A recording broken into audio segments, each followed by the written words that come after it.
Playground is not only a space for the children to develop physically, but also opens up the opportunity to learn about the environment, to communicate with people, and intellectual development.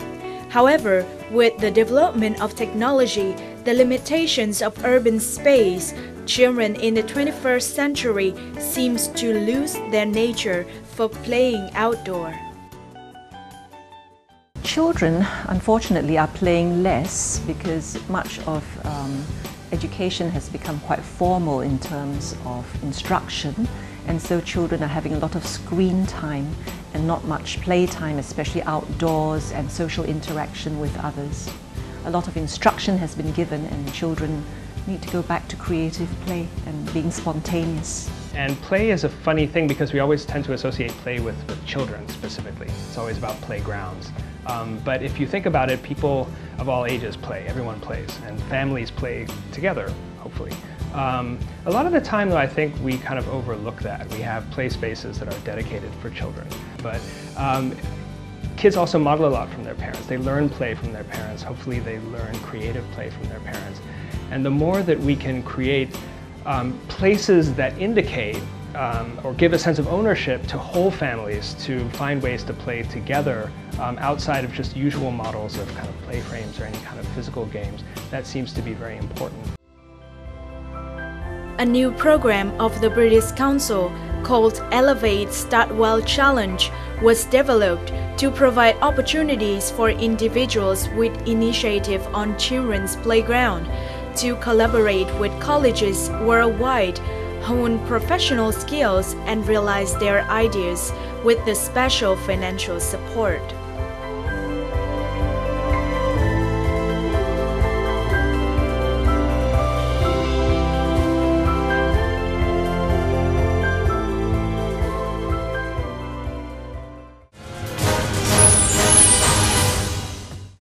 Hello and welcome to Sharing Vietnam on VTC 10 NetViet.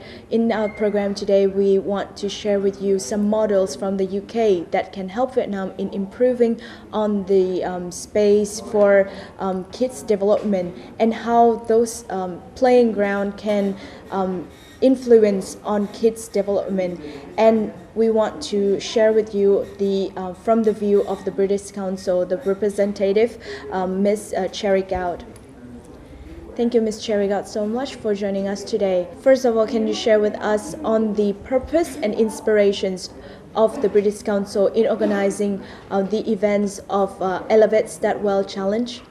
We've been working for quite some time in the area of creativity and with creative entrepreneurs, and also doing work in a number of regions around the idea of creative cities. So in discussion with the Lien Foundation in Singapore, we came up with this exciting idea of building on that work, but thinking about children and thinking about children and how children play, and the idea of creating new environments and new contexts for young children, that's children between very, very young children up to the age of 8, contexts in which they can play in a different way, which contributes to their development. So that's really where it came from. And how can this event help people, representatives from Vietnam to grow their ideas and can influence into making realize those ideas in the future? So we got a very good number of applicants from Vietnam, which we're very happy about. But what we're delighted about is that we've got one applicant who's gone all the way through to the final selection of the 12 fellows who will be going to spend a creative week together in Japan to develop their ideas. And we hope that that young person, Ms. Tu, who's a very creative person, will come back and share her ideas more widely here in Vietnam. We know that the competitions are heavily submitted with files from Vietnam. So can you share with us what criteria are there in order to assess those files? Yeah, well, we thought we'd have a competition and identify creative people across East Asia, also in the UK and in Australia, who might be able to come up with interesting ideas for play. And we thought competition was the best way of going out there and finding them. So what we're looking for is people who are creative, but working in any field. So they might be people in education, or they might be working in architecture, or performing arts, or any area really. And please take a look at the next reportage, and we will share with you a typical example of the candidate in the top 12 of the competition from Vietnam.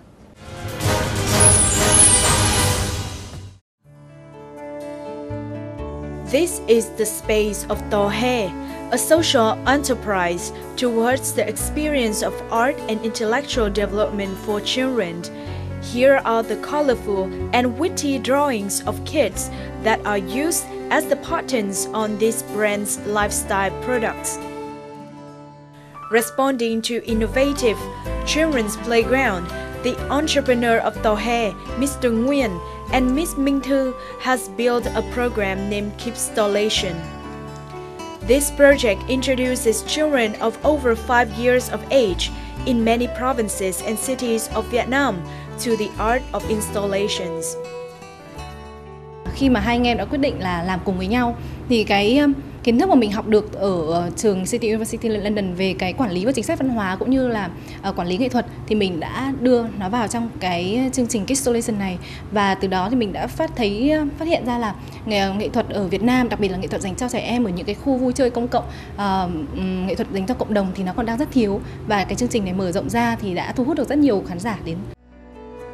With the success and potential of Kidstallation, Đặng Minh Thư was presented Vietnam to Japan in 1 week to develop and study some typical models.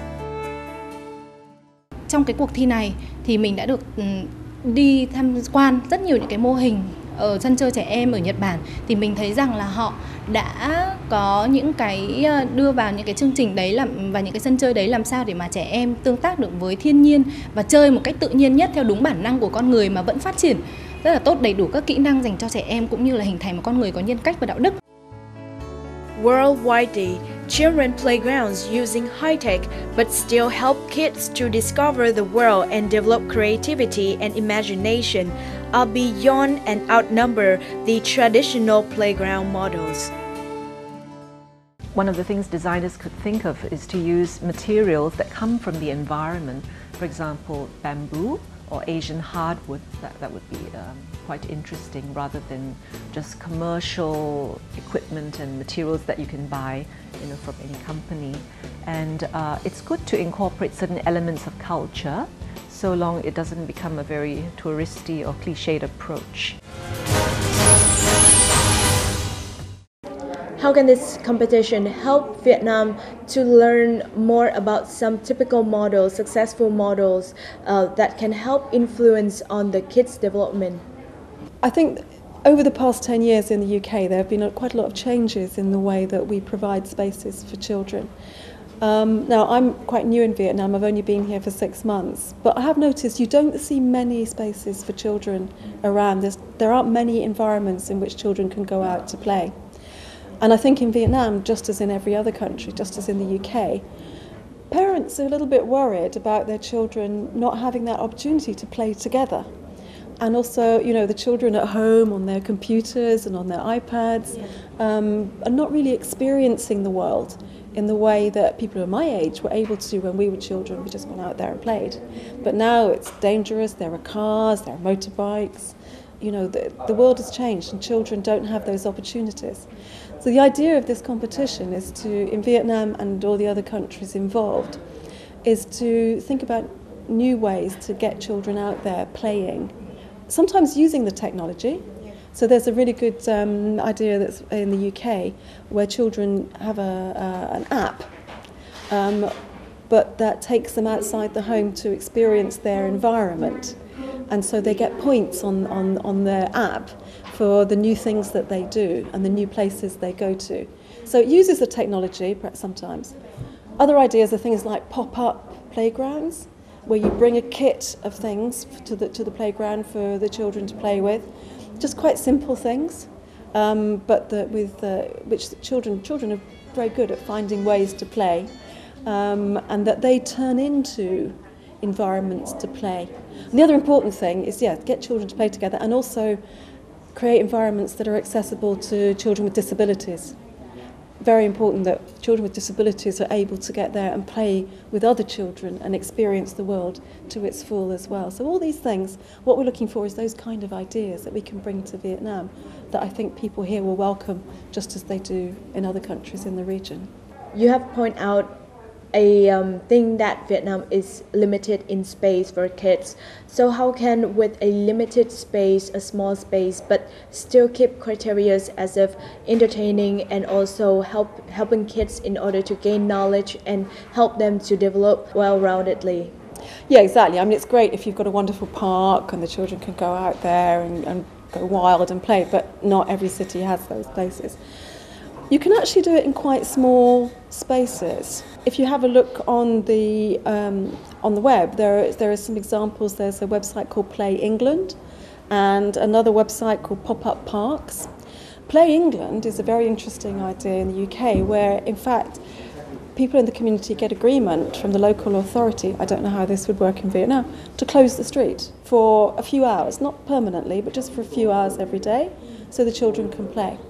So you create a space by closing the street to traffic, and then it's safe. Pop-up parks is about bringing a pack of items that children can play with to any environment, and it can be quite a small space. But the idea is really not that you have lots of space, but that the children are doing really interesting things in the space. And I think that's something that everybody can learn from. You can always find a little bit of space.